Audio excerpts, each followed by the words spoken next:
Under the cloak of night, a young African-American man named Dre walks through a suburban neighborhood, talking on the phone about his unease in the environment. Suddenly, a white sports car blares its menacing tune. Circling back, the tension mounts as Dre is abducted by a masked assailant. We meet Chris Washington, a talented African-American photographer, and his girlfriend, Rose Armitage, packing for their upcoming trip to meet Rose's parents. You said I was the first black guy you ever dated. Yeah, so what? No, I don't want to get chased off the lawn with a shotgun. Chris questions if her parents are aware he is black, a query that Rose nonchalantly dismisses, assuring acceptance. En route to the Armitage estate, they hit a deer, symbolizing a bad omen. A police officer arrives at the scene, questioning Chris extensively, despite him being a passenger. Rose defends Chris, highlighting the underlying racial tension and the tension between law enforcement and race in America. No. Fuck that. You don't have to give him your ID because you haven't done anything wrong. Yeah. Upon arrival at the Armitage estate, Chris receives a friendly but awkwardly overcompensating welcome from her parents, Dean and Missy Armitage. Dean's forced camaraderie and Missy's psychoanalytic probing unsettle Chris further. Before the tour? The behavior of the two African-American servants, Georgina and Walter, is oddly off-kilter. Their stiff, subservient demeanor and distant gazes hint at an underlying wrongness in the household. A late-night encounter with Missy leads to an impromptu hypnotherapy session to cure Chris's smoking habit. He is unwillingly entranced, sinking into the sunken place, a void-like state of powerlessness, where he becomes a silent observer to his own abduction by consciousness, a foreboding intimation of things to come. Chris finds himself deeper in the intrigue of the Armitage family. The veneer of cordiality gives way to discomfort and tension.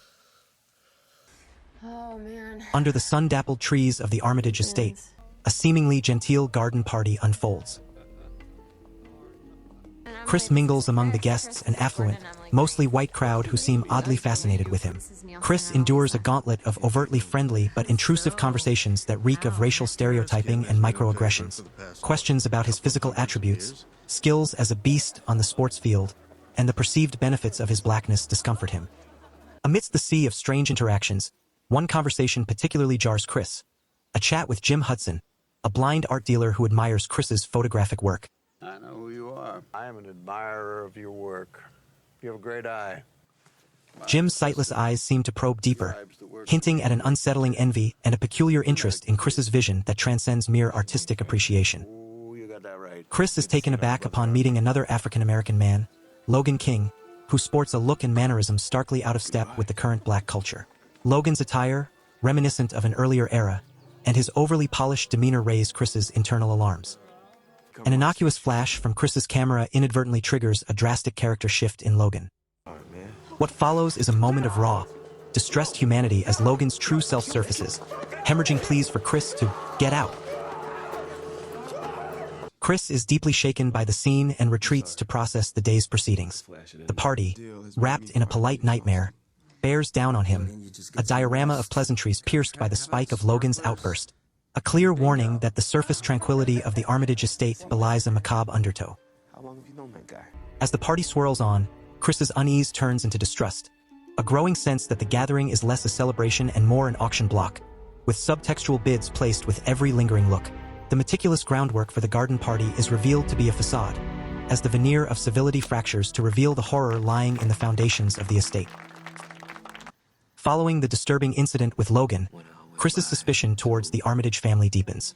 He decides to investigate and discreetly photographs Logan, intending to uncover the truth behind the unsettling facade of normalcy.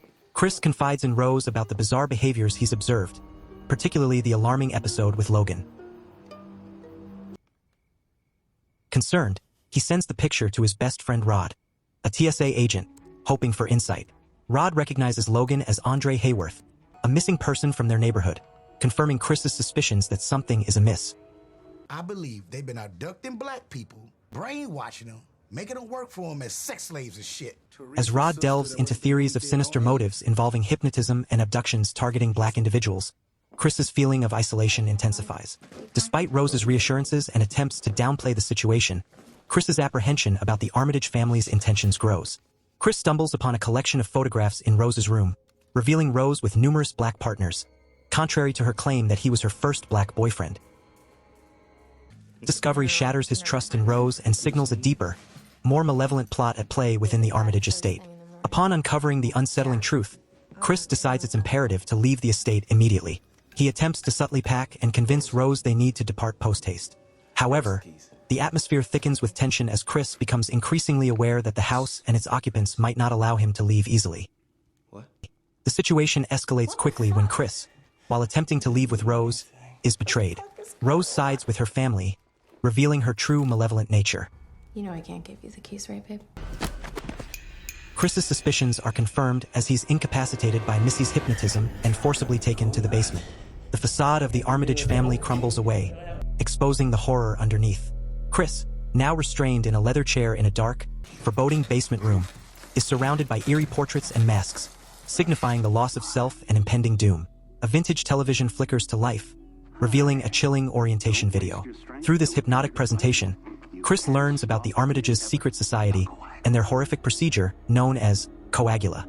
The process involves transplanting the consciousness of elderly white people into the bodies of young African Americans, granting them a twisted form of immortality by hijacking their physicality. As Chris is reeling from the exposure to the family's grotesque intentions, Rose is seen upstairs, coldly sorting through her next potential victims. This confirms her active participation in the scheme and a long history of luring black individuals into her family's trap. How's it going, buddy? Meanwhile, the garden party guests are revealed to be bidding on Chris in a silent auction, with Jim Hudson, the blind art dealer, winning the bid. The unsettling realization dawns on Chris that the party was a facade for selecting and trading in human lives, treating Chris as nothing more than an object to be possessed. Black is in fashion. Alone and desperate, Chris picks at the chair's stuffing, finding a way to block the hypnosis trigger, the sound of a spoon scraping against the teacup. His resourcefulness is a testament to his unwillingness to succumb to fate, sparking a glimmer of hope in this dire situation. The full extent of the horror becomes apparent as Chris is prepared for the transplant procedure. The anticipation of oblivion at the hands of the Armitage procedure, designed to leave him a passenger in his own body, terrifies yet strengthens his resolve to resist. Chris, trapped in the sinister depths of the Armitage home, uses the cotton filling from the chair to block his ears, preventing further hypnosis. His ingenuity marks the beginning of his harrowing fight for autonomy. As the procedure begins, Chris manages to outsmart his captors, pretending to be under hypnosis.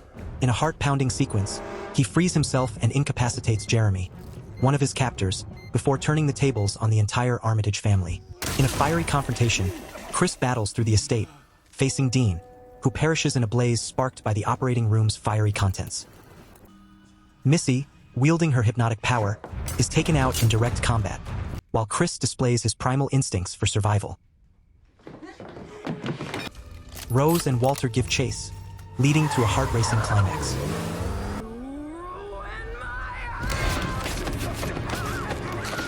Chris's past traumas and newly discovered fight converge, allowing him to overpower Walter, who regains his own consciousness for a moment, aiding Chris against Rose. As the final struggle unfolds on the quiet road, Rod, in a TSA vehicle, arrives just in time to pick up the bloodied and battered Chris, rescuing him from the nightmare he's had to endure and providing a much-needed moment of comic relief. In the aftermath, as Chris and Rod drive away from the pandemonium, Chris has not only physically escaped, but also shed the psychological burden of his experience. He reflects on how he subverted the Armitage's grotesque disregard for life, maintaining the integrity of his own soul and personhood.